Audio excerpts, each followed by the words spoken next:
Voilà un petit énoncé que je vous présente. Monsieur Blavier a revendu son véhicule 3200 € et comme il n'avait pas de projet, je veux dire, instamment, mais il a placé ses revenus dans un compte d'épargne qui était bon un compte d'épargne dans une voilà dans une banque un taux de 3,5%. Je rappelle que les taux ne sont plus à ça. Et il y a certaines personnes qui ont connu, bon, dans les années 60-70, quand ils plaçaient ces personnes-là, quand elles plaçaient donc de l'argent dans leur compte bancaire, pouvaient aller jusqu'à des pourcentages de 7%. Hein. Il fut un temps, bon, l'économie fonctionnait tellement bien que, bon, ils avaient des acquisitions, je veux dire, enfin, ils avaient des taux d'intérêt élevés et donc des intérêts élevés. Voilà. Alors, ici, c'est un taux annuel parce qu'on peut avoir un taux mensuel. Quand on vous donne un taux, il est obligatoire de signifier quel type de taux est-ce. Est-ce un taux annuel, un taux mensuel, un taux trimestriel, est-ce que c'est un taux par quinzaine, etc., etc. Un taux doit toujours être défini en fonction du temps. Ici, vous allez voir qu'il y a une notion du temps fondamentale en économie. Le temps, c'est comme je veux dire en science, la notion de temporel est fondamentale. Donc, euh, on prend en compte la notion temporelle ou dans un espace. On est toujours dans un espace-temps, hein, que ce soit en science ou en économie. Et parfois, il faut faire des calculs sur un intervalle de temps. Donc, le temps en économie est fondamental. Notamment que si on regarde bien, en économie, euh, l'économie d'un moment n'est pas l'économie d'un autre moment. On peut avoir des aspects qualitatifs de l'économie à un moment donné, alors qu'à un autre moment, l'économie plonge, je veux dire, dans une récession. Donc vous voyez qu'à un moment ou à un autre, l'économie n'est pas tout à fait la même. Donc la notion temporelle est fondamentale, notamment pour les variables. Toutes les variables varient en fonction du temps. Du temps. Une variable n'est pas ce qu'elle est aujourd'hui par rapport à ce qu'elle était hier. Et d'ailleurs, vous pouvez voir ici, dans l'énoncé, donc M. Blavier a revendu son véhicule 3200 €, il n'avait rien à faire avec son argent, il l'a placé dans un compte bancaire. Et puis, un an plus tard, il retire sa valeur. Donc, vous voyez, c'est une notion temporelle, un an plus tard. Sachant qu'on a un taux annuel ici de 3,5%. Je vous rappelle qu'ici, 3,5%, ça veut dire que s'il met de l'argent dans son compte bancaire, dans son compte d'épargne, mais comme ce compte, ce taux est positif, ça veut dire qu'il va être rémunéré. Il va avoir une rémunération. Donc avant les banques, quand vous placez de l'argent dans les banques, ben, vous étiez rémunéré à un pourcentage. Maintenant, le pourcentage est tellement diminué qu'on est proche de 0%. On est proche de 0%. Et le jour où il passera en négatif, mais les gens devront payer la banque pour stocker leur argent. Alors peut-être à ce moment-là, les gens feront comme dans le temps, ils cachaient leurs économies dans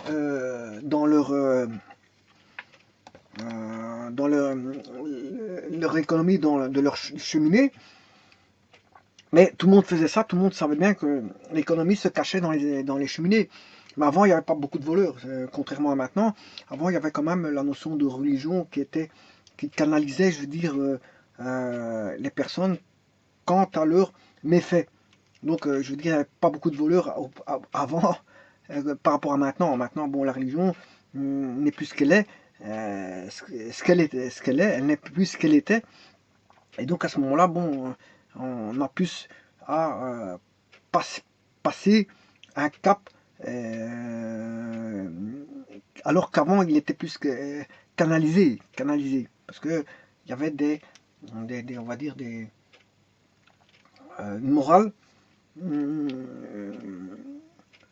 Les gens avaient une certaine morale, on va dire ça comme ça, alors que maintenant, bon, il y a moins de morale qu'avant, donc il y a plus de voleurs et fatalement, les gens vont faire plus un bon pour aller voler de l'argent. Bon, ça, c'est une autre question. Donc, les gens sont obligés de placer leurs économies dans les banques. Tant qu'elles sont encore positives, ça va, mais le jour où elles seront négatives, bon, là, ça va poser problème pour les gens qui doivent payer c'est une certaine somme à la banque pour pouvoir stocker leur argent. Donc vous voyez que c'est bien un paramètre de temps qui va intervenir, puisque c'est un an plus tard. Il retire sa valeur acquise.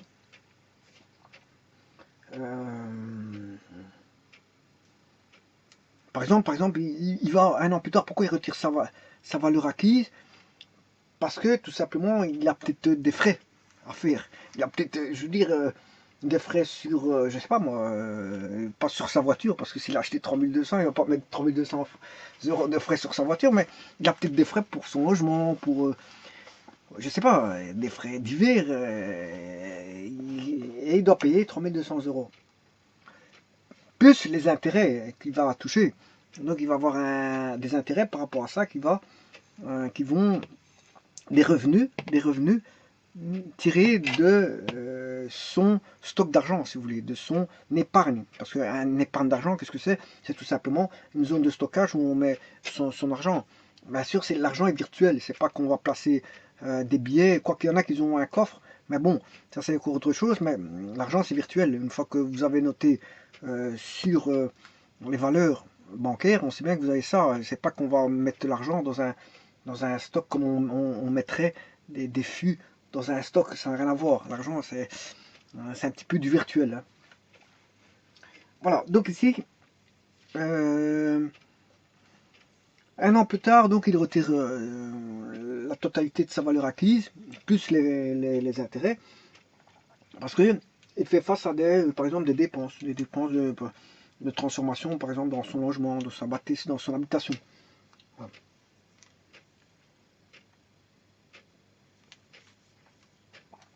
Alors, entendons-nous bien, ici il y a un intérêt.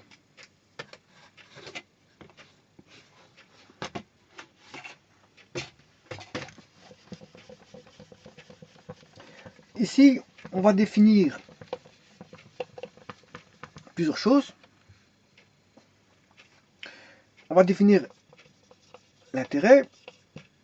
Comme il y a un intérêt, il y aura un taux d'intérêt. Mais on parlera d'intérêt s'il y a un capital. Parce que s'il n'y a pas de capital, je ne vois pas pourquoi on devrait... Voilà, c'est pas une imposition. Hein. Voilà, une imposition, elle se fait sans capital. On peut vous imposer alors que même si vous n'avez pas de capital, voilà. Mais pour les intérêts, pour parler d'intérêt, il faut un capital de départ. Voilà. S'il n'y a pas de capital, ben, il n'y aura pas d'intérêt, tout simplement. La notion d'intérêt existe que s'il y a l'existence d'un capital. Voilà. Alors, s'il y a l'existence d'un intérêt, ben, forcément, il provient du fait qu'il y a un taux d'intérêt. S'il y a un taux d'intérêt, d'office, il y aura un intérêt. Et s'il y a un taux d'intérêt, c'est parce qu'il y a un capital. Voilà. Attention que on peut avoir un taux d'intérêt à 0%. Donc là, à ce moment-là, on ne gagne rien, on rapporte rien. C'est comme s'il n'y avait pas d'intérêt. Voilà. Mais les taux d'intérêt, pour moi, ils n'arriveront jamais à 0%. Soit ils seront légèrement proches de zéro, ou soit négatifs, mais alors à ce moment-là, c'est une autre donne, parce que les gens devront payer pour garder, pour que les banques gardent leur argent. Alors, si on peut comprendre que si une personne emprunte de l'argent auprès d'un organisme financier, ou d'une autre personne, hein, une personne peut se mettre d'accord avec une autre personne pour emprunter de l'argent. Hein. Si quelqu'un a besoin de l'argent, il peut aller chez quelqu'un d'autre demander de l'argent. Mais ce quelqu'un d'autre peut lui donner l'argent sans compter d'intérêt, mais on peut comprendre que si elle donne de l'argent, elle s'attend à recevoir un intérêt du fait qu'elle a quand même aidé l'autre personne, je veux dire, à s'en sortir financièrement. Donc si elle l'aide financièrement, on lui donne un capital, mais elle attend quand même en retour un remerciement, ne fût-ce que pécunier, au travers d'un petit intérêt. Bon, mais ça, entre personnes, c'est pas forcément légalisé, mais au niveau d'un capital financier bancaire, là, à ce moment, c'est légalisé. C'est d'office, il y a un intérêt suivant une législation. Il y a une législation sur les intérêts, donc fatalement, là, c'est d'office. Hein, alors qu'entre deux personnes, il n'y a pas... la notion d'intérêt n'est pas forcément, je veux dire, on va dire, obligatoire. Voilà, c'est un arrangement entre personnes. Alors, c'est normal que quand quelqu'un emprunte, ben, bien sûr, quand il va emprunter, il va vous dire, je vais emprunter pendant 1 an, 2 ans, 3 ans, 4 ans ou 5 ans, voilà.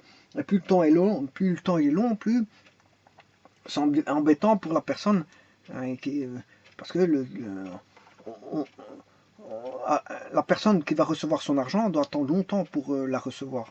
Et c'est la même chose pour les banques. Bon, emprunter dans une banque et la payer au cours de 40 ans, 50 ans, bon, ça n'arrange pas les banques. Les banques, à un moment donné, ils veulent que vous ayez remboursé complètement vos frais, votre emprunt. Donc, plus le temps, parce que je vous avais dit qu'il y a le facteur temps, plus le temps sera court, plus tout le monde sera content. Vous aurez remboursé l'organisme financier ou la personne à qui vous devez de l'argent, donc vous serez exempté de dette. À un moment donné, vous serez exempté de dette par rapport à votre acquis.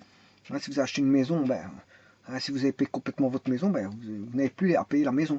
Vous aurez peut-être d'autres dettes à côté par rapport à une voiture ou autre, ou des travaux, je ne sais pas quoi, mais vous n'aurez plus de dettes par rapport à l'habitation. Et le prêteur, parce qu'il y a l'emprunteur, voilà, l'emprunteur et le prêteur. Alors l'emprunteur va aller chez le prêteur,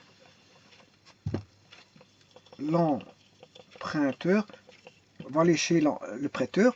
Et alors je vous ai dit que c'est une question de temps. Si le prêteur reçoit vite son argent, il sera content. Hein, donc si le temps est court, bon ça va. Mais si le temps est long, les gens n'acceptent pas de vous donner 10 000 euros que vous allez rembourser en 40 ans. Hein. Les gens ils s'en foutent de ça. C'est comme c'est bon, ils ont le temps de mourir et de ne pas voir leur argent venir. Voilà. Donc le prêteur, il veut par exemple, va vous donner une échéance. Et vous devez respecter cet échéancier de remboursement. Donc l'emprunteur va donner, le prêteur donne une somme, une grande somme, et l'emprunteur va rembourser petit à petit, voilà, cette somme pendant un certain temps. Et plus le temps est court, mieux c'est pour les deux, l'emprunteur et le prêteur. Mais parfois, l'emprunteur n'a pas le choix. Il ne sait pas rembourser en un temps court, donc il lui faut un temps long. Mais ça n'arrange pas le prêteur. Un temps long n'arrange pas le prêteur. Ce qui arrange le prêteur, c'est un temps court. Un temps court, et ce qui arrange l'emprunteur, c'est un temps long. Voilà. Mais il faut faire de la négociation pour justement s'arranger pour que les temps soient, je veux dire, un temps convenable pour l'emprunteur et un temps convenable pour le prêteur. Alors, le capital, donc, c'est la somme de départ. C'est le montant de départ. Donc, quand je dis somme, c'est la somme d'argent. C'est la somme monétaire. C'est la somme financière possédée par l'individu et qui peut rapporter un intérêt. Je dis bien dit qu'il peut rapporter un intérêt parce que si la personne prête à quelqu'un et qu'il s'arrange pour ne pas avoir d'intérêt, voilà, si la personne emprunte 10 000 et qu'elle rembourse 10 000, et que c'est convenu comme ça entre l'emprunteur et le prêteur, il n'y a pas de problème, il y a 0% d'intérêt, à ce moment-là, pourquoi pas, bon, je veux dire, donc le capital sera une somme d'argent possédée par un individu et pouvant rapporter un intérêt. Il peut rapporter un intérêt ou ne pas rapporter d'intérêt. On va dire ça comme ça.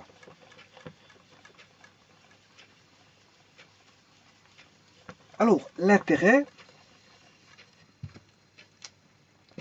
c'est la somme que rapporte le capital placé. Donc c'est une somme, c'est une petite somme, hein, une petite somme par rapport à la somme placée. Par exemple, vous placez 3200 euros, mais après un certain temps, vous aurez un intérêt de 120 euros. Voilà, vous aurez, ça va rapporter une petite somme. Voilà. Maintenant, si vous empruntez, là, c'est une somme qui va vous être réclamée. Ça, c'est réclamé. Ouais, parce que les 120 euros, l'intérêt peut être soit réclamé ou soit gagné. Ces intérêts-là peuvent être gagnés ou perdus. Alors, si j'emprunte à quelqu'un, ce quelqu'un-là, ce prêteur va me demander un intérêt. Donc là, à ce moment-là, je vais perdre de l'argent par rapport à mon paiement que je dois faire d'intérêt. Maintenant, si on met de l'argent dans un compte d'épargne, ça rapporte de l'intérêt. Rapporter, c'est plus en économie, et perdre, c'est moins. Donc, supposons que si vous avez 120 euros d'intérêt, si vous avez placé dans un compte d'épargne, ce sera plus 120 euros. 120 euros. Maintenant, si vous avez demandé voilà, une dette vis-à-vis d'un organisme financier ou d'une personne prêteur, bien là, à ce moment, vous devrez 120 euros. Donc, ce sera 3200 ici, plus 120 euros. Là, vous avez gagné. Là, 3200 moins 120, vous avez perdu 120 euros.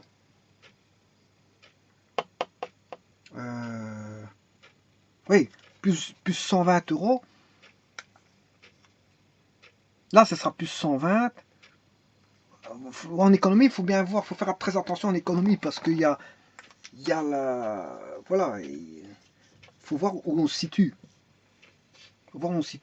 Par exemple, si je distingue bien la situation, il y a l'emprunteur et le prêteur. Bon, s'il y a des intérêts de 120, le prêteur va recevoir 120, mais l'emprunteur va perdre 120. Voilà. Parce qu'il y a un intérêt dessus. Voilà, donc il faut voir la situation, qui fait quoi, qui reçoit, voilà, le plus et moins en économie, le plus et moins, il faut faire attention par rapport à quelle situation, hein. Voilà, plus, oui, mais plus, comment, faut faire très attention au plus et moins, notamment dans les comptes, voilà, de comptabilité. Voilà, en comptabilité, plus et moins, qu'est-ce que c'est que plus et moins? Plus et moins, chez qui? Chez l'acheteur ou c'est le vendeur? Voilà, ça change toute la donne. Pour un montant, plus et moins, hein, crédité ou débité, ça dépend si on est chez l'acheteur ou c'est le vendeur. Donc ici, c'est un peu la même chose. Plus 120 euros, mais c'est le prêteur qui a remboursé, enfin, c'est l'emprunteur. L'emprunteur qui a remboursé sa somme a payé au prêteur 120 euros. Donc le prêteur qui a donné 3200 euros, il recevra par exemple 120 euros en plus. Le prêteur. Mais l'emprunteur, bon, comme il a dû donner il a reçu ses 3200 euros, mais il a dû donner 120 euros au prêteur, donc il a perdu 120 euros. Voilà. Alors les 120, c'est un cas de figure que j'ai pris, il provient d'un taux d'intérêt. Alors le taux d'intérêt, c'est un pourcentage qui détermine justement le revenu d'un capital placé. Le revenu d'un capital placé. Voilà, c'est lui qui va déterminer le revenu. Mais attention qu'il y a des taux d'intérêt, je vous l'ai dit tout à l'heure, annuels, taux d'intérêt mensuel, des taux d'intérêt trimestriels, quadrimestriels, semestriels, des taux de quinzaine, des taux basés sur 10 ans, sur 20 ans, 30 ans, etc. etc. Voilà, donc le taux, on va dire, c'est une partie, c'est un taux, donc comme son nom l'indique, taux, c'est un rapport, hein, un rapport. Il peut se mettre en pourcent ou il peut se mettre en décimal. Hein. Bon, le taux il est en pourcent, mais il peut être reconverti en décimal, si vous voulez.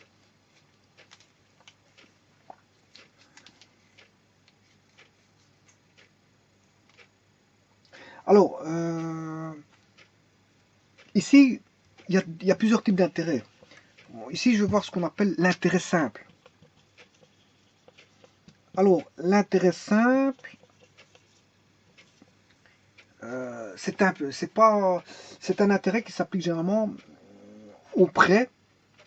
Hein, quand on vous fait un prêt, à ce moment-là, un prêt, vous devrez devoir de l'argent à l'organisme financier prêteur ou à la personne qui vous prête, ou un placement. Un placement, à ce moment-là, vous allez récupérer de l'argent. Puisque vous avez, si c'est un taux positif, un taux d'intérêt positif, vous allez récupérer de l'argent. Donc, l'intérêt simple s'applique généralement aux prêts et placements à court terme. Attention que ça, c'est à court terme. C'est des placements court terme.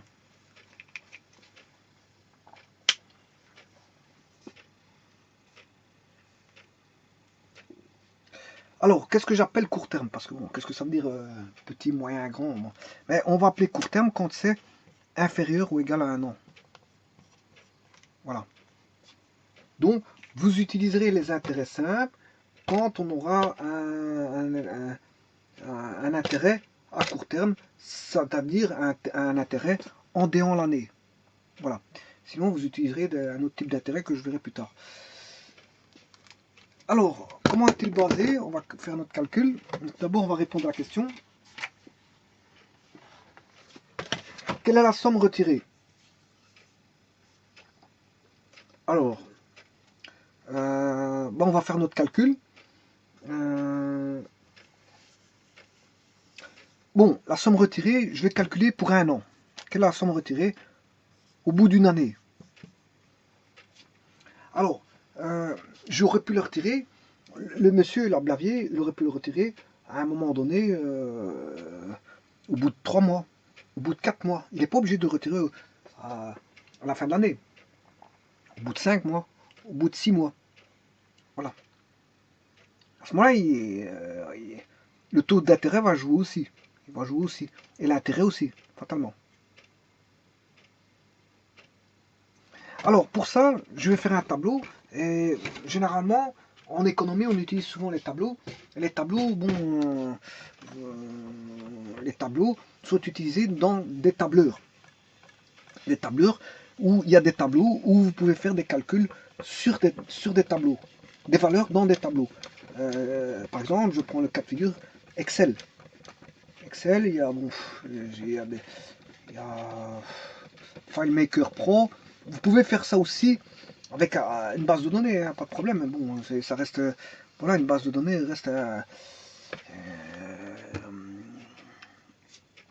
reste des lignes et des colonnes. Donc, vous pouvez faire des calculs aussi dans des bases de données sans aucun problème. Voilà, vous allez utiliser des tables. Et dans certaines tables, vous pouvez faire des calculs, il n'y a pas de souci. Mais généralement, si c'est des calculs simples, on ne va pas créer une base de données d'une table, alors qu'on peut faire ça par Excel, c'est plus facile. Voilà, donc FileMaker Pro, Excel, enfin, il y a pas mal de tableurs qui existants. Mais notamment, Excel est un très bon tableur, donc c'est pour ça que je le cite. Je cite Excel parce que c'est un très bon tableur. Bon, alors on va calculer. Qu'est-ce qu'il faut calculer? Quelle est la somme retirée au bout d'un an? Mais moi, par facilité, je vais faire un tableau comme ceci. Alors, je vais faire le premier mois. Que va rapporter au bout du premier mois, du deuxième mois, du troisième mois, du quatrième mois, du cinquième mois, du sixième mois, du septième mois, du huitième mois, et je sais pas si on voit encore. Est-ce que j'arriverai à aller jusqu'à 12? Non, je crois pas.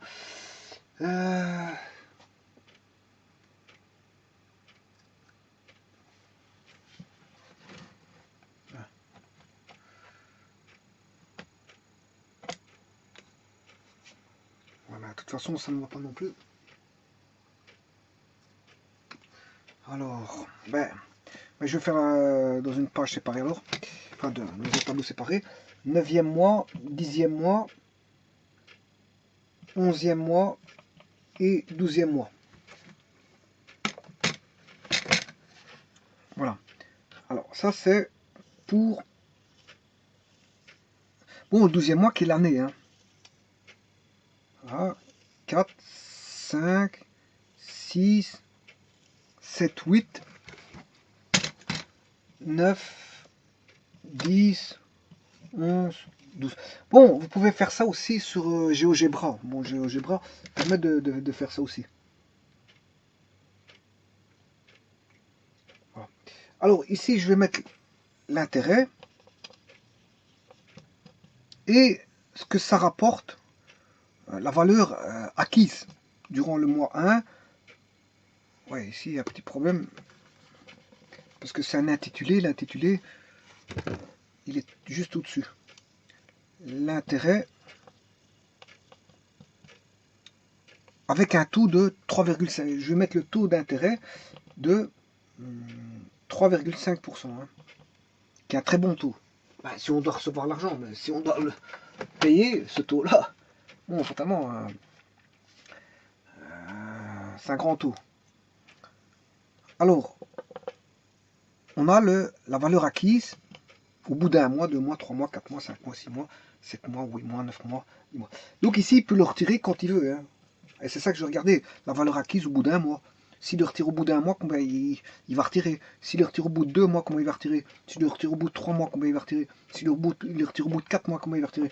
S'il le retire au bout de 5 mois, s'il le retire au bout de 6 mois, s'il retire la somme au bout de 7 mois, s'il retire la somme au bout de 8 mois, s'il retire la somme au bout de 9 mois, donc là on a toujours l'intérêt, là, et là on va mettre la valeur acquise au bout du 9e mois, au bout du 10e mois, au bout du 11e et au bout du 12e mois.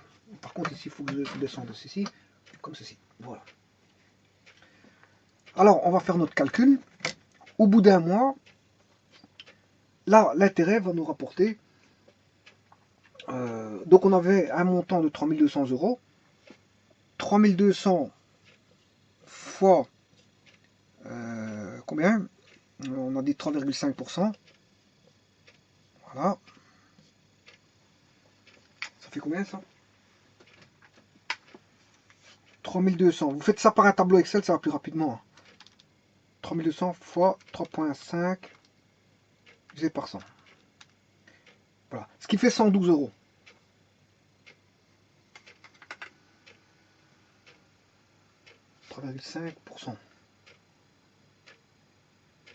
Oui, non, ça, je m'excuse, 112, non, c'est pas possible. C'est pas possible.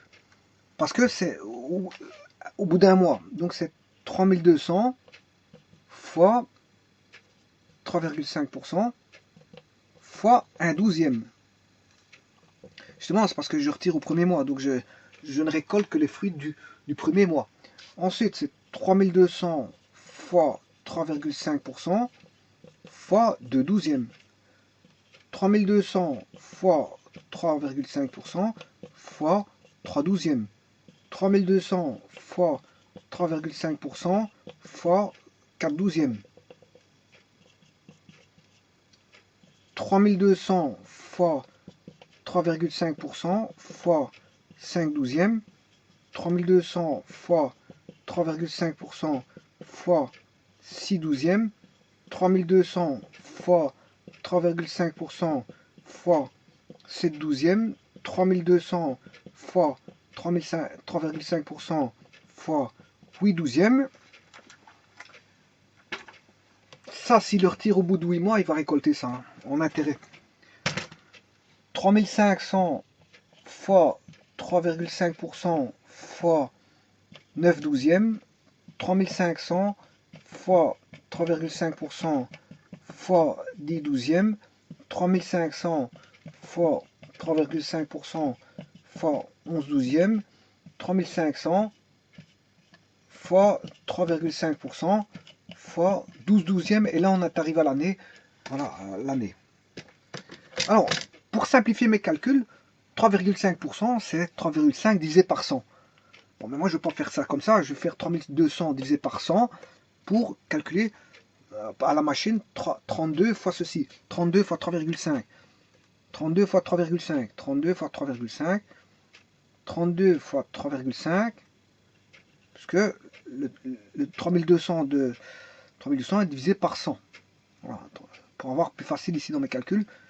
Voilà, notamment la machine à calculer parce que j'ai pas envie de démultiplier les opérations, donc je fais ceci. Voilà, et je fais la même chose ici. Ce sera ouais, la somme c'est 3200 et pas 3500. Je sais pas pourquoi j'ai mis 3500. C'est 3200. 32, 32, 32 et 32. Et là il n'y a plus de pourcent parce que le pourcent c'est combiné avec le 3200 pour donner 32. Donc là j'aurai 32, 32, 32, 32. Voilà. Alors tout à l'heure, je vous ai dit que s'il garde une année, ben, 12 douzièmes, ça fait 1. Donc, il suffit de faire 32 fois 3,5. Chose que je vais faire tout de suite. Bon, remarquez que c'est toujours 3200 euros. C'est pour ça qu'on appelle ça intérêt simple. L'intérêt simple, c'est toujours le même capital, quel que soit le mois, qui est gardé. Par rapport au capital de départ, il y avait 3200 euros au départ. Le bonhomme, bon, place, Monsieur Blavier, là, il place 3200 euros à la banque, ben c'est toujours ces 3200 euros là sur lesquels est calculé le taux d'intérêt. Et c'est ça un taux d'intérêt simple. L'intérêt simple, c'est ça, c'est qu'il est calculé toujours sur le même montant de départ. Hein, c'est toujours par rapport aux 3200. Toujours. Voilà. Donc c'est 3200 fois 3,5 fois un douzième. Voilà. Et là, bon, la valeur acquise, vous comprendrez que c'est les 3200 plus l'intérêt dû au premier mois. Donc ceci, plus ceci. Là, ce sera 3200 plus l'intérêt dû au deuxième mois. Là, c'est 3200 plus l'intérêt dû au troisième mois. Voilà. Là, c'est 3200 plus l'intérêt dû au quatrième mois. Là, c'est 3200 plus l'intérêt dû au cinquième mois. 3200 plus l'intérêt dû au sixième mois. 3200 plus l'intérêt dû au septième mois. 3200 plus l'intérêt dû au huitième mois. Voilà. Là, c'est 3200 plus l'intérêt dû au neuvième mois, produit par le neuvième mois. Là, c'est 3200 plus l'intérêt produit au dixième mois, plus parce qu'en fait, il les gagne. Hein. Sinon, s'il les perdait, c'est moins. Hein. Voilà, c'est ce que je vous disais tout à l'heure. 3200 plus l'intérêt dû au 11e mois, et là, c'est 3200 plus l'intérêt dû au 12e mois. Voilà. Donc il est aisé de calculer, si vous voulez, la valeur acquise par le capital. La valeur acquise qui est ici, hein, en fait c'est le capital de départ plus, chaque fois le même capital de départ, plus, comment est-ce qu'on appelle ça, plus l'intérêt. L'intérêt, bien sûr, relatif au mois en cours, s'il retire un mois en cours donné.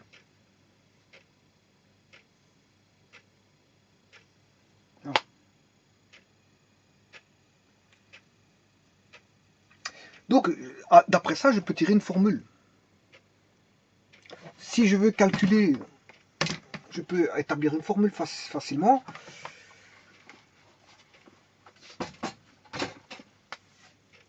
On aura la valeur acquise au temps t, hein, t par exemple en mois, est égal à la valeur de départ, c'est-à-dire la valeur, le capital de départ, CD, plus parce que bon, ça rapporte, moins si vous devez le payer. Voilà. Mais ici ça rapporte, donc c'est plus le capital de départ fois, ici c'est plus l'intérêt. C'est le capital de départ plus l'intérêt. L'intérêt dû au mois T. Voilà, au mois T. Qui est une fraction en douzième, bien sûr. Hein. L'intérêt, la valeur acquise au mois 9, valeur acquise au mois 10, il est là. Voilà. Ceci, c'est la valeur acquise au mois 9. Valeur acquise au mois 10, valeur acquise au mois 11, et ainsi de suite. Donc, la valeur acquise, c'est le capital de départ, 3200. Ça, c'est l'achat de la voiture de départ de M. Blavier. C'est énoncé. Bon, il l'a acheté 3200. Et puis il place son montant, rappelez-vous de l'énoncé. M. Blavier a revendu son véhicule 3200 qu'il place dans un compte d'épargne, dans un organisme financier dont le revenu est de 3,5% au taux annuel. Bon, au taux annuel, ça veut dire bon pour un an, mais bon, si c'est en mensuel, vous devez faire une fraction de l'année. Hein. S'il a mis que 9 mois, c'est 9 douzièmes. Hein. S'il a mis que 6 mois, c'est 6 douzièmes. Voilà. Donc, ici, on va noter ceci. La valeur acquise, c'est 3200, c'est le capital de départ plus l'intérêt. Ou tenter, qui est une fraction en douzième. Hein, parce que c'est généralement 6e mois, 7e mois, comme c'est toujours le même montant, qui revient, hein, 3200 fois 3,5, 3200 fois 3,5 fois 9 douzièmes fois 10, c'est toujours 3200 ici. Donc c'est un taux, ce qu'on appelle un taux d'intérêt simple. Taux d'intérêt simple, c'est toujours par rapport au même montant de 3200 euros. Voilà. C'est toujours par rapport aux 3200 euros de départ. Donc c'est un taux d'intérêt simple. Voilà. Mais le taux d'intérêt simple s'applique en déant l'année. Donc ce qui veut dire que bon, en déant l'année, je peux retirer au bout de 7, 8 mois, 9 mois. Et donc là, je dois mettre en douzième. Hein, c'est une fraction en douzième. Pour avoir en mensuel, si vous voulez. Voilà. Alors maintenant, comment est-ce qu'on calcule l'intérêt? Mais l'intérêt, vous comprendrez que c'est le capital de départ fois le taux d'intérêt.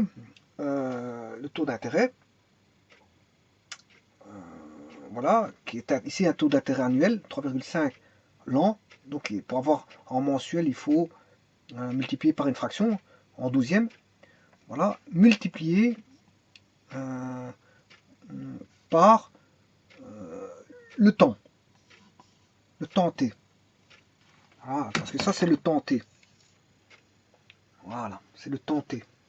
Ben ici il est mis en douzième parce que c'est 9 douzièmes. Il a retiré le 9e mois, donc il percevra un intérêt le 9e mois. Alors, généralement, le capital, la valeur acquise se note VA pour valeur acquise en fonction du temps, qui sera des douzièmes si vous êtes en mois. Même si vous êtes en année, vous pouvez mettre en douzième, hein, parce que si vous mettez 2 ans, mais c'est 24 douzièmes, ce qui fait 2 ans. Voilà. Donc il sera en douzième. Alors le capital de départ, on le note généralement C0 pour capital de départ. Donc capital de départ, c'est ce qu'on appelle C0. Fois I fois le temps. Donc si je mets C0 en évidence, on aura C0 plus 1 plus I fois T. Voilà la formule générale de la valeur acquise en fonction du temps. Pour un intérêt simple. Donc il suffit d'avoir le taux d'intérêt, si vous voulez, taux d'intérêt, il est multiplié par le temps ici. Et c'est là qu'on voit qu'on a un taux, comment est-ce qu'on appelle ça? On le voit par calcul comme ceci, dans la formule. C'est qu'on a une multiplication, le temps est multiplié par l'intérêt. Le temps est multiplié par l'intérêt. Voilà.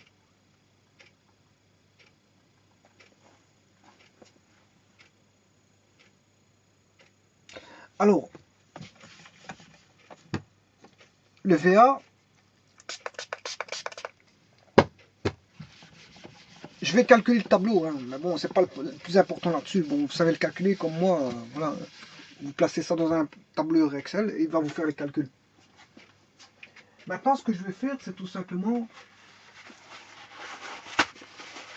à partir de l'équation de départ, mettre toutes les équations pour retrouver soit le capital de départ, soit l'intérêt, le taux d'intérêt, soit le temps. Alors comment fait-on? Bon, pour la valeur acquise c'est C0, 1 plus IT. Voilà. Si je vais chercher le C0, ben, c'est la valeur acquise divisée par 1 plus IT. Voilà que vaut le C0.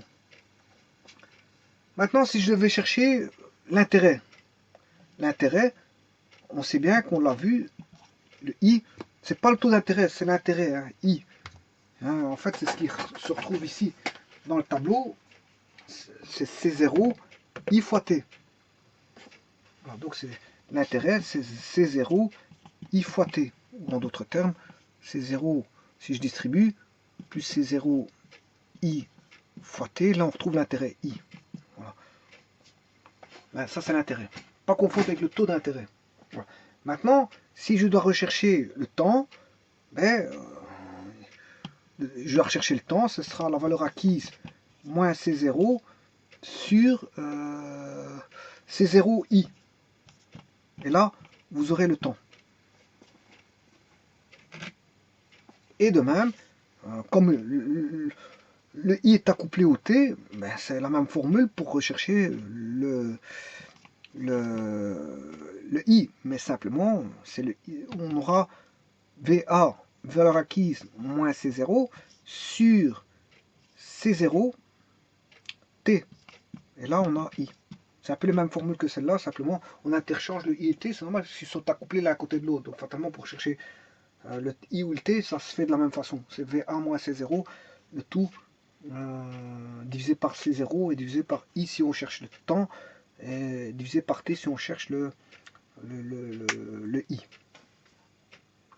Voilà, et ici vous avez toutes les formules pour rechercher VA connaissant bien sûr C0 et IT, ou C0 et I. Vous pouvez trouver VA. Vous pouvez trouver le C0 si vous connaissez la valeur acquise, le temps et le taux d'intérêt. Vous pouvez trouver l'intérêt, C0 IT, et vous pouvez trouver, je vais dire, le temps et le taux d'intérêt. Donc, à partir de là, vous pouvez tout trouver. Tout trouver. Voilà. Et quand vous voyez ça, une formule comme celle-ci, ben, c'est la formule du taux d'intérêt simple. C'est-à-dire que on calcule sur base toujours du capital de départ. Et c'est valable quand on a des, voilà, des placements ou des dettes à court terme. Bon, si c'était, bien sûr, vous devez remettre ça sous forme de, en cas de dette, hein, en cas de dette, vous devez payer. Là, c'est en cas d'épargne. En cas d'épargne, vous gagnez. Là, on gagne. Hein, c'est parce qu'on fait plus, on gagne. Mais en cas de dette, à ce moment-là, il faut enlever ce que vous devez. À ce moment, c'est tout des moins partout ici, fatalement. Hein. Là, ça deviendrait un plus. Là, ça deviendrait un plus. Voilà.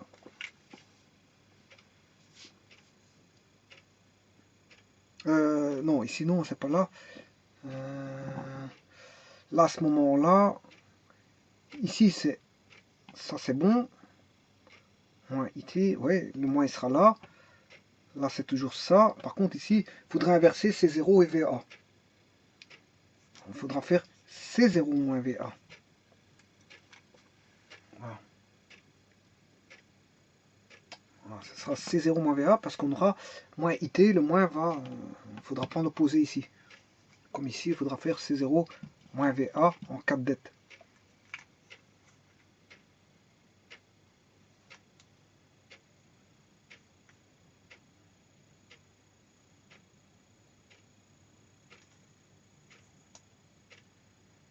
Voilà. Bon, maintenant je vais calculer tout ça. Alors pour faciliter la tâche, je vais juste faire 32 fois 3,5 une fois pour toutes, parce qu'on retrouve qui 32 fois 3,5, 32 fois 3,5,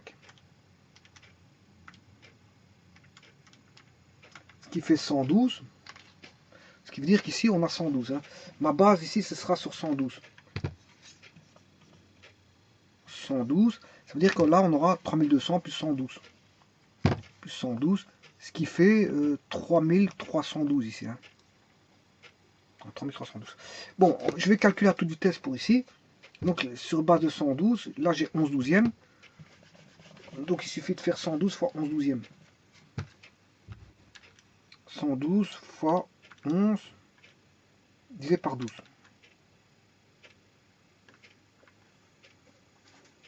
Bon, ce qui fait 102,66. 102,66. Alors là, je vais faire fois 10 douzièmes. 112 fois 10 divisé par 12. 93,33. 112 fois 9 douzièmes, 84.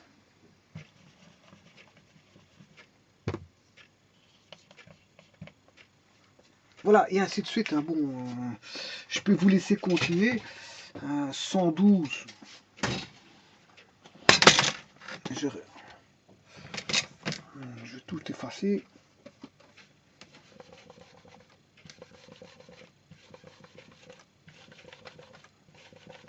Je vais le faire à toute vitesse.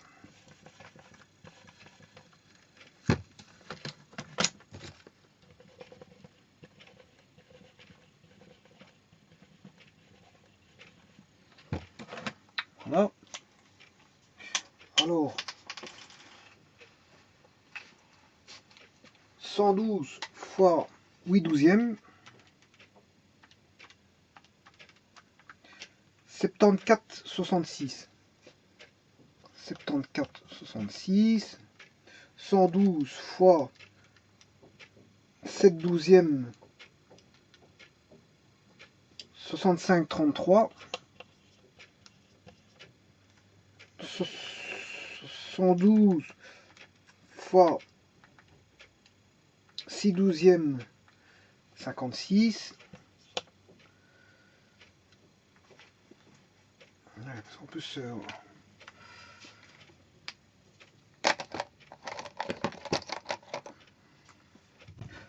112 fois 5 douzièmes,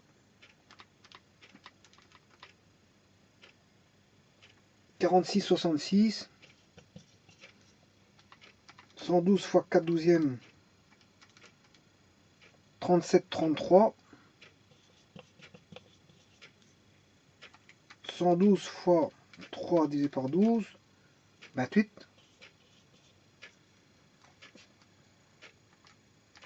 112 fois... alors parfois on a des nombres entiers, c'est normal. Hein. 6 douzièmes, ça fait un demi. Comme on a un nombre pair divisé par 2, voilà ici, j'ai un nombre entier. Pourquoi? Parce que 3 douzièmes, ça fait un quart. Bon, 112, il est divisible par 4. Hein. 112 divisé par... Voilà. 112 divisé par 4, voilà, ça fait 28. C'est pour ça. C'est juste ça. C'est pour ça qu'on a des nombres entiers. Sinon, les autres, 7 douzièmes, ça va donner des nombres à virgule. Soit du 33 ou du 66, que vous remarquez bien. Bien sûr, c'est 3, 3, 3, 3, 3, 6, 6, 6, 6, voilà. Je pourrais prouver pourquoi on a ça, hein, pourquoi on a du 0, 0, 66, 0. Mais le but n'est pas là. C'est pas le but du jeu. Alors, vous comprendrez qu'ici, on aura 6, 6, 6, 6, comme je vous ai expliqué, et là, du 3, 3, 3, 3, 3. Voilà. Alors, c'est ce que je vais faire mon calcul. Ici, 112 fois 1 divisé par 12. Voilà, 9,3333. Alors, 112 divisé par 12 fois 2, 18,66, 666. Voilà. Alors, pourquoi du 66, 666? Parce qu'en fait, il vous donne du 3, 3, 3, 3, 3. Mais comme, voilà, un douzième, ça donne du 3, 3, 3, 3, 3. Alors, 2 douzièmes, ça donne du 6, 6, 6, 6. Voilà. C'est juste ça. Voilà. Là, ici j'ai 4 douzièmes, 4 douzièmes, ce qui fait